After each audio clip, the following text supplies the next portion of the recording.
ಹೆಣ್ಣುಮಕ್ಕಳು ಒಂದು ದಿನ ಆಚೆ ಹೋಗಬೇಕು ಅಂದರೂ ಮನೆಯಲ್ಲಿ ಎಷ್ಟೆಲ್ಲ ಕೆಲಸಗಳಿರುತ್ತೆ ಅಲ್ವಾ. ಆದರೂ ಅದನ್ನೆಲ್ಲ ಮುಗಿಸ್ಕೊಂಡೇ ನಾವು ಆಚೆ ಹೋಗ್ತೀವಿ. ಹಾಯ್, ಎಲ್ಲರಿಗೂ ನಮಸ್ಕಾರಗಳು. ಎಲ್ಲರೂ ಚೆನ್ನಾಗಿದ್ದೀರಾ? ಹೊಸ ವರ್ಷದ ದಿನ ಒಂದು ಪುಟ್ಟ ಬೆಳ್ಳಿ ಲೋಟ ಹಾಗೆ ಒಂದು ಮೂಗ್ಬಟ್ಟನ್ನು ತೊಗೊಂಡೆ. ನಾನು ದೇವರ ಹತ್ರ ಹಾಲು ಇಡೋದಕ್ಕೆ ಬೇಕಾಗಿತ್ತು. ದೊಡ್ಡದಿತ್ತೆ ನನ್ನ ಹತ್ರ, ಈ ಪುಟ್ಟದು ಚೆನ್ನಾಗಿರುತ್ತೆ ಅಂದ್ಕೊಂಡು ತೊಗೊಂಡು ಬಂದೆ. ಹಾಗೆ ಒಂದು ಪುಟ್ಟ ಮೂಗ್ಬಟ್ಟನ್ನು ಕೂಡ ನಾನು ತೊಗೊಂಡು ಬಂದೆ. ತುಂಬಾ ಚೆನ್ನಾಗಿದೆ. ಈ ವರ್ಷ ಬೆಳ್ಳಿ ಬಂಗಾರನ ತಗೊಂಡು ವರ್ಷನ ಶುರು ಮಾಡಿದ್ದೀನಿ. ಹೇಗಿರುತ್ತೆ ಈ ವರ್ಷ ಅಲ್ಲ ವರ್ಷ ಪೂರ್ತಿನೂ ಅಂತ ನೋಡಬೇಕು. ಒಳ್ಳೆಯದಾಗಲಿ ಅಂತ ದೇವ್ರ ಹತ್ರ ಕೇಳ್ಕೊಳ್ತೀನಿ. ಹಾಗೆ ಕಾಟೇರ ಫಿಲಮ್ಗೆ ಹೋಗಬೇಕಂತ ಹೊರಟ್ವಿ. ಆದರೆ ಮನೆಯಲ್ಲಿ ಇವತ್ತೇ ಎಷ್ಟು ಕೆಲಸ ಇತ್ತು, ಎಲ್ಲನೂ ಮುಗಿಸ್ಕೊಂಡೇ ಹೋಗಬೇಕು. ಹಾಗೆ ಮನೆಗೆ ಬೇಕಾದಂಥ ತರಕಾರಿಗಳನ್ನೆಲ್ಲ ತೊಗೊಂಡು ಬಂದಿದ್ದೀನಿ. 4-5 ದಿನಕ್ಕೆ ಆಗೋಷ್ಟು ತರಕಾರಿಗಳನ್ನು ತಂದಿಟ್ಕೊಂಡ್ಬಿಡ್ತೀನಿ. ತಿಂಡಿಗಳಿಗೆ ಯೋಚನೆಯೇ ಇರಲ್ಲ. ಆಮೇಲೆ ಸಾಂಬಾರು ಮಾಡಬೇಕು ಅಂದ್ರೂ ಯಾವುದೇ ಥರ ಯೋಚನೆ ಇರಲ್ಲ ತರಕಾರಿಗಳು ಮನೇಲಿದ್ದರೆ. ಹಾಗಾಗಿ ಒಂದು 4-5 ದಿನಕ್ಕಾಗೋಷ್ಟು ತರಕಾರಿಗಳನ್ನು ತಂದಿಟ್ಕೊಂಡ್ಬಿಡ್ತೀನಿ. ನಾನು ಡ್ರೈ ಫ್ರೂಟ್ಸ್ನೆಲ್ಲ ತಂದು ಪೌಡ್ರ್ ಮಾಡಿ ಇಟ್ಕೊಳ್ತೀನಿ. ನನ್ನ ಮಕ್ಕಳಿಗೇನು ಹಾರ್ಲಿಕ್ಸು, ಬೂಸ್ಟು ಆ ಥರದ್ದು ಯಾವುದನ್ನು ನಾನು ಕೊಡೋದಿಲ್ಲ. ಮನೇಲೇ ನಾನು ಪೌಡ್ರ್ ಮಾಡ್ಕೊಂಡ್ಬಿಡ್ತೀನಿ. ನಾನು ಬಾದಾಮಿ ಮತ್ತು ಬ್ರಾಹ್ಮಿ ಎಲೆನ ತೊಗೊಂಡು ಬರಬೇಕಿತ್ತು. ಅದೆರಡನ್ನೂ ತೊಗೊಂಡು ಬರಬೇಕು. ಅದು ಮಂಗಳೂರು ಸ್ಟೋರು, ಬೆನಕ ಸ್ಟೋರಲ್ಲಿ ಸಿಗುತ್ತೆ.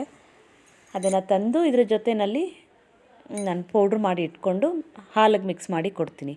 ಇದು 20 ವರ್ಷದಿಂದ ನಾನು ಮಾಡ್ಕೊಂಡು ಬಂದಿದ್ದೀನಿ. ಯಾವಾಗಿಂದನೂ ಇದನ್ನೆಲ್ಲ ನಾನು ಹುರಿಯೋದಿಲ್ಲ. ಇದನ್ನೆಲ್ಲ ಬಿಸಿಲಲ್ಲಿ ಚೆನ್ನಾಗಿ ಒಣಗಿಸ್ಬಿಟ್ಟು ಆನಂತರ ಪೌಡ್ರ್ ಮಾಡಿ ಇಟ್ಕೊಳ್ತೀನಿ. ತುಂಬ ದಿನ ಬರುತ್ತೆ, ತುಂಬ ಚೆನ್ನಾಗಿರುತ್ತೆ, ಮಕ್ಕಳಿಗೆಲ್ಲ ಒಳ್ಳೆಯದದು.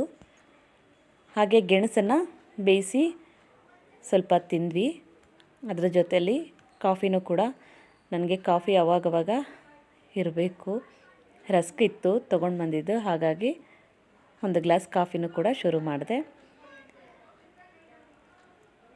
ಹೂವನೂ ಕೂಡ ಕಟ್ಟಿ ಮುಗಿಸಿದೆ. ನಾನು ಮಲ್ಲಿಗೆ ಹೂವನ, ಇನ್ನೂ ಸಾವಂತಿಗೆ ಹೂವು ಕಟ್ಟಬೇಕು. ಇದು ಫಿಲಮಿಂದ ಬಂದ ಮೇಲೆ ಕಟ್ಟೋಣ ಅಂದ್ಬಿಟ್ಟು ಹಾಗೆ ಇಟ್ಟಿದ್ದೀನಿ. ನಾನು ಪ್ರತಿದಿನವೂ ಏನು ಹೂವು ಕಟ್ಟೋದಿಲ್ಲ. ಹಬ್ಬಗಳಲ್ಲಿ ವಾರದಲ್ಲಿ ಒಂದು 3 ದಿವಸ 4 ದಿನ ಕಟ್ತೀನಿ ಅಷ್ಟೇ. ನನಗೆ ಟೈಲರಿಂಗ್ ಕೆಲಸ ಇರೋದ್ರಿಂದ ನನಗೆ ಹೂವು ಏನು ಜಾಸ್ತಿ ನಾನು ಕಟ್ಟೋದಿಲ್ಲ. ಹಾಗೆ ಸಾಂಬಾರು ಮಾಡೋದಕ್ಕೆ ಅಂತೇಳಿ ಚಿಕನನ್ನು ತಂದಿಟ್ಟಿದ್ದೀನಿ. ಕಬಾಬ್ ಮಾಡೋದಕ್ಕೆ ಸ್ವಲ್ಪ ಕಲಸಿ ಇಟ್ಟಿದ್ದೀನಿ. ಇದು ಸಾಂಬಾರು ಮಾಡ್ತಾಯಿದ್ದೀನಿ.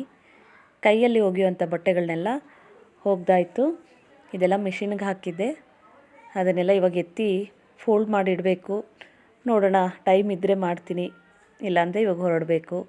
ಹಾಗೆ ಇದು ಫಾಲ್ಗಳು ತೊಗೊಂಡು ಬರಬೇಕು. ಇವಾಗ ಹೋಗಿ ಸಾಧ್ಯ ಆದರೆ ಹಾಕಬೇಕು. ಅವ್ರಿಗೆ ನಾಳೆನೇ ಕೊಡಬೇಕಾಗಿತ್ತು. ಹಾಗೆ ಹೊರಟ್ವಿ. ನಾವಾಗಲೇ ಸಂಜೆ ಆಗೋಯ್ತು. ಮನೇಲಿ ಇಷ್ಟೆಲ್ಲ ಕೆಲಸಗಳು ಗಡಿ ಬಿಡಿಯಲ್ಲೇ ಹೊರಟ್ವಿ. ಮಕ್ಕಳು ಇವತ್ತು ರಜೆ ಇರೋದ್ರಿಂದ ಅಮ್ಮ ಹೋಗೋಣ ಅಂತ ಹೇಳಿದ್ರು. ಹಾಗಾಗಿ ಹೋದ್ವಿ. ಇವತ್ತು ಬೇಗನೆ ಹೋಗಿದ್ವಿ, ಸ್ವಲ್ಪ 1-1/4 ಗಂಟೆ. ತುಂಬಾ ಚೆನ್ನಾಗಿತ್ತು ಫಿಲಮ್, ಮಾತ್ರ ತುಂಬ ಇಷ್ಟ ಆಯಿತು. ನೋಡಿ, ರಾತ್ರಿ ಹೂವು ಕಟ್ಕೊಂಡು ಕೂತಿದ್ದೀನಿ. ಬಿಗ್ ಬಾಸ್ ನೋಡಿಕೊಂಡು ರಾತ್ರಿ 10:30 ಆಗಿದೆ. ಇವಾಗ ಹೂವು ಕಟ್ಟೋಕ್ಕೆ ಶುರು ಮಾಡಿದೆ. ಅದು ಬೆಳಗ್ಗೆನೇ ಕೊಡಬೇಕು ಅವ್ರಿಗೆ. ಹಾಗಾಗಿ ಒಂದು 12-12:30ವರೆಗೂ ಆಗತ್ತೆ. ಇದು ಕಟ್ಟಿನೇ ಮುಗಿಸಿ ಮಲಗೋದು. Thank you.